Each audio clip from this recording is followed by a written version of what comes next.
এই গরমে তোমরা কেমন আছো সকলে বন্ধুরা?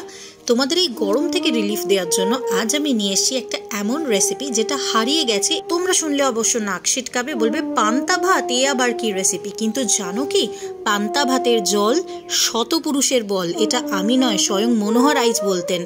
আর তাই আজ তোমাদের জন্য এই গাট হেলদি রেসিপিটা নিয়ে এসেছি আমি। তো চলো শিখে নাও। প্রথমেই যেটা করতে হবে সেটা হচ্ছে আলু সিদ্ধ বানিয়ে নেবো। তার জন্য 4টে আলু নিয়ে নিয়েছি, প্রেসার কুকারে জল দিয়েছি, দিয়ে দিলাম 2 চামচ নুন, দিয়ে আলুটাকে সেদ্ধ করতে বসিয়ে দিলাম। 2টো সিটি হওয়ার পরে কিছুক্ষণ ভাপে রেখে আমি আলুটাকে খোসা ছাড়িয়ে একটা পাত্রের মধ্যে ট্রান্সফার করে নেব। তো প্রথমেই দেখো তার মধ্যে আমি দিয়ে দিচ্ছি কিছুটা নুন। অবশ্যই আলুটাকে একটু ঠান্ডা করে নেবে, দিয়ে তারপর স্বাদ মতো তাতে নুন দেবে। স্বাদ মতো নুন দেওয়ার পর তার মধ্যে দিয়ে দেবে আচারের তেল। আমরা সকলেই জানি আচারও কিন্তু একটা ভীষণ ভালো গাট হেলদি খাবার, যেটা তোমার গাট হেলথকে ভীষণ ভালো রাখে। তাই এর মধ্যে অ্যাড করে দিলাম কিছুটা আচারের তেল। সেটা যে কোনো আমের আচার হতে পারে অথবা মিক্স আচার হতে পারে। আমি এখানে মিক্স আচারের তেলটাই কিন্তু ইউজ করছি।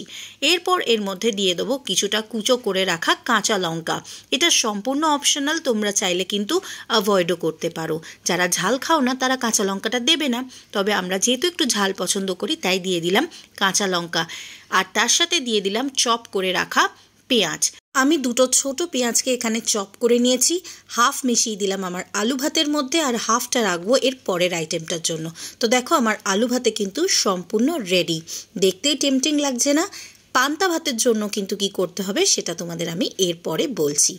এর পরের আইটেমটা রেডি করে নিই। দেখো এর পরের আইটেমটা খুব ফেমাস একটা আইটেম, যেটাকে বলা হয় চপ মাখা।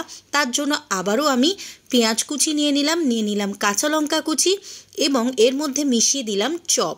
এটা হচ্ছে আলুর চপ, যেটা আমি বাড়িতেই ভেজে নিয়েছিলাম। তোমরা চাইলে কিন্তু বাজার থেকেও কিনে আনতে পারো, তবে বাড়িতে ভেজে নিলে অনেকটা বেটার হয়। তো এই বাড়িতে ভাজা আলুর চপটা আমি এর মধ্যে মিক্স করে নিচ্ছি। এই আলুর চপের রেসিপি যদি তোমাদের দেখতে হয় তাহলে কিন্তু আমার চ্যানেলটাকে সাবস্ক্রাইব করতে হবে। আমি খুব তাড়াতাড়ি এই রেসিপিটাও নিয়ে আসবো তোমাদের জন্য। দেখো এর মধ্যে মিশিয়ে দিচ্ছি হাফ চা চামচ সর্ষের তেল। এই সবটা দিয়ে ভালো করে চপটাকে মেখে নিতে হবে। এইবার এই চপ মাখাটাও কিন্তু রেডি। পান্তা ভাতের জন্য আমি গত রাত্রির থেকে ঠান্ডা জল ঢেলে ভিজিয়ে রেখেছিলাম ভাতটা।